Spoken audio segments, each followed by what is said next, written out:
Hello guys, I'm back again, and this time, early in the morning, I decided that this video will be about watering.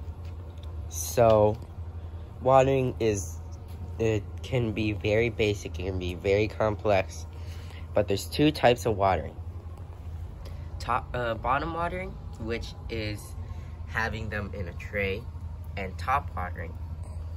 And it is very important that you keep these two you keep your plants in their respected watering type, because it could be very beneficial if you have it in the right settings, and it can even start growing faster, flowering faster. And if you have it in the wrong conditions, it can slow everything down or maybe even kill the plant. So it is very important that you get watering right. So, let me explain the two types. So, bottom watering. What bottom watering is that it takes water from a tray like this. Sorry, my hands passed by the camera. So you take a tray like this, and you have to make sure that the pots actually have this little drainage hole on the bottom. Let me try not to tilt this thing over because it's a Sarracenia. Probably should have picked up you can see where the water's leaking out, right? You can see where it's leaking out. Basically, there's little holes right there. Trying not to tip it over a lot. You can see it. No Sarracenia spilled. Okay, good. So you have to make sure that you have a pot with drainage holes on the bottom so that you can actually do bottom watering, because then if it was closed, it would not go through the soil at all. It might get some humidity from it, from evaporation and all that, but it's not actually gonna get any water. So it's very important that it has drainage holes. And these two kinds, the Cape Sundew Drosera capensis, Sarracenia purpurea, purple pitcher plants, they like to have their feet wet. Where they live is that there's always water below them that they can have access to. So I try to keep this tray decently filled, at least halfway. I do let it dry out. I do let it start to, catch a little bit of dirt before I actually start to dump it out. But that is very important to a later basically discussion that I'm gonna have in this video. So, top watering, instead, all plants get top watered in the wild. It comes in the form of rain, mist, I'm pretty sure sometimes even flood. That could be bad for them, so don't actually flood it. But I'm just listing a couple ways that they get top watered in nature. So, top watering is exactly what I just explained. It's just water, but from the top instead of the bottom. And Pinguicula, they only like a little bit of water every week. I think an ounce every 7 days. That is a very, very crazy amount, considering how big this thing can be compared to an ounce of distilled water. And that's what I'm going to get to next. You cannot water these with normal tap water. That will kill the plant. These carnivorous plants are very, very intolerant to any minerals. These two specifically. That one, it's a little bit more tolerant, but it still can't take it.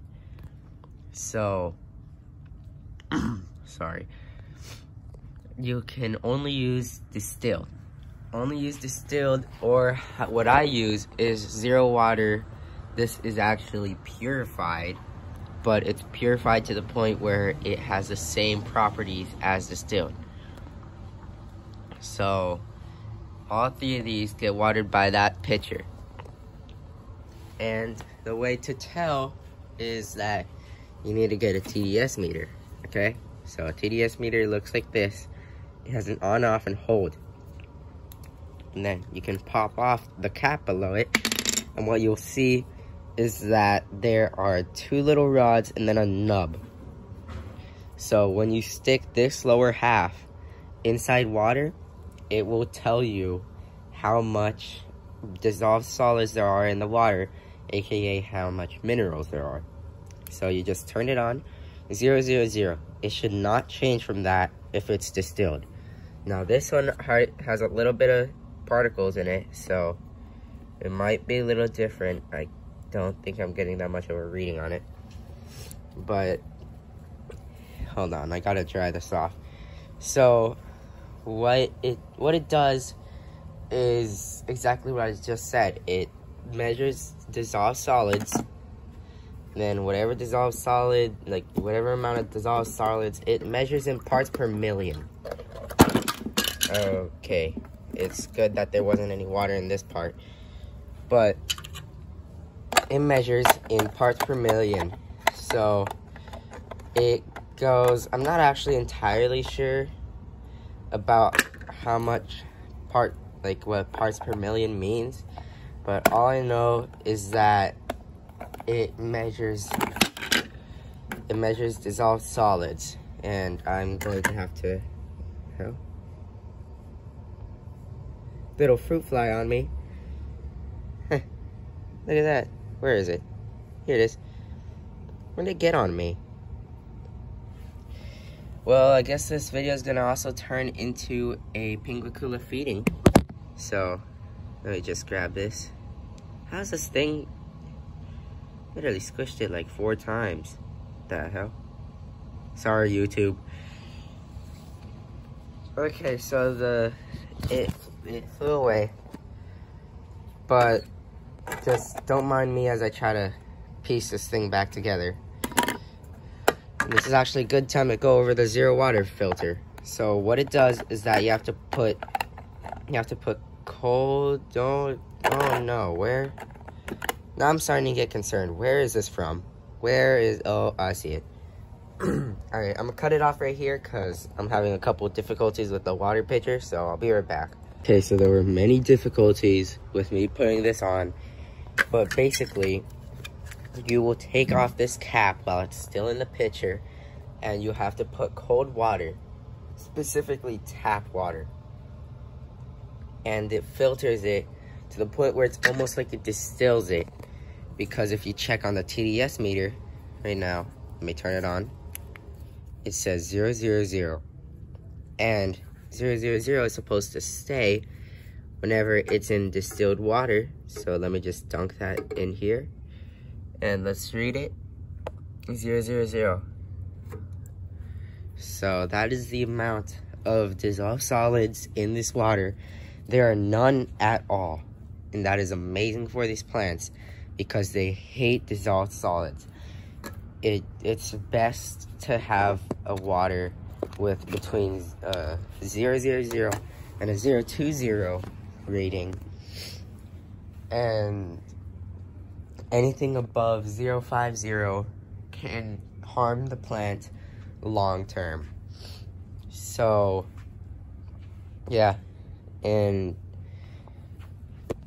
with this zero water pitcher, it takes a couple minutes when it's new. It starts to take longer once it gets older.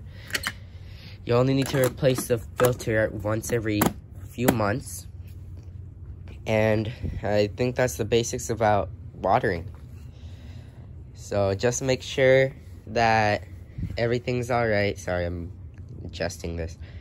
So just make sure that you have everything all right according to a lot of care guides, websites, maybe even in person, maybe even like in person talking to another expert grower.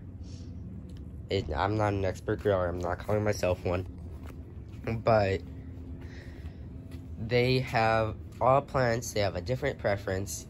These two, for some reason, like the same thing. They always want their tray wet, but I let it dry out a little bit just in case. This one likes to be watered a little bit every week. And yeah, so that's it for this video. Good morning, good night, good afternoon, wherever it may be for you, and have a nice day.